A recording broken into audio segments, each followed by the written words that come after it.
Hey, everybody, and welcome back to Mr. Harmon's Garage with me, Mr. Harmon.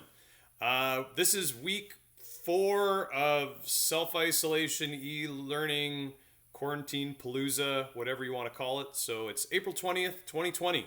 And this is your weekly rant, lecture, chat, whatever you want to call it. I'd much prefer to see you guys in person, but this is the reality that we're stuck with. So here we go. We're learning something new every day in regards to educational policy and reporting and figuring out how all of this is going to work moving forward.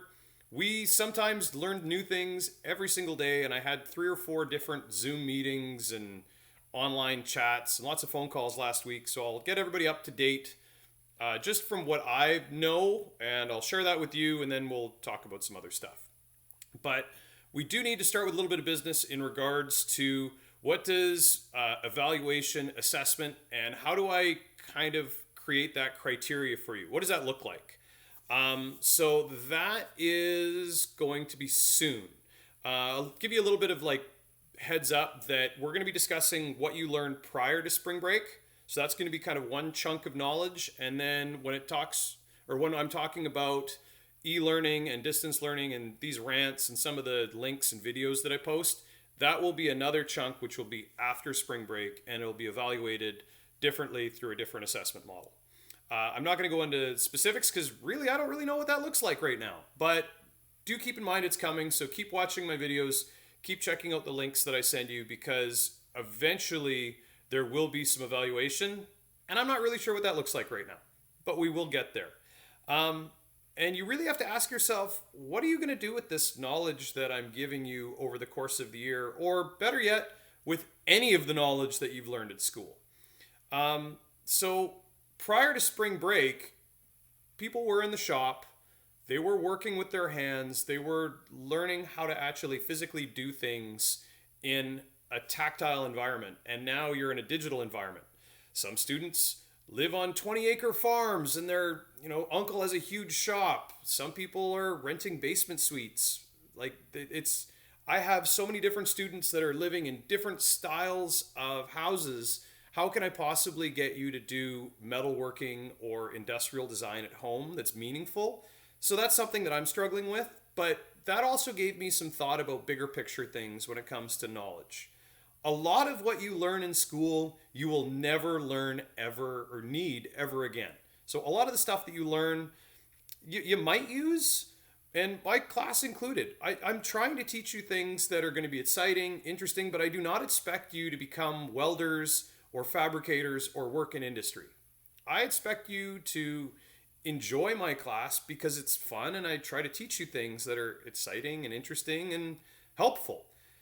But when you come to your other subjects, your academic subjects, we don't know what you're going to be. So you have to learn everything, and then you can choose the older you get to do things.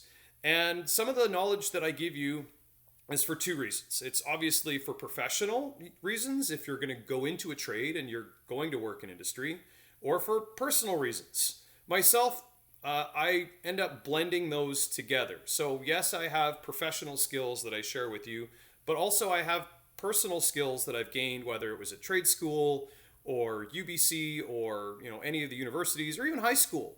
And I was thinking about this the other day because I went to go ride my downhill mountain bike, and there's like a wheel on the bottom of my chain guide that is made of plastic and it's cracked.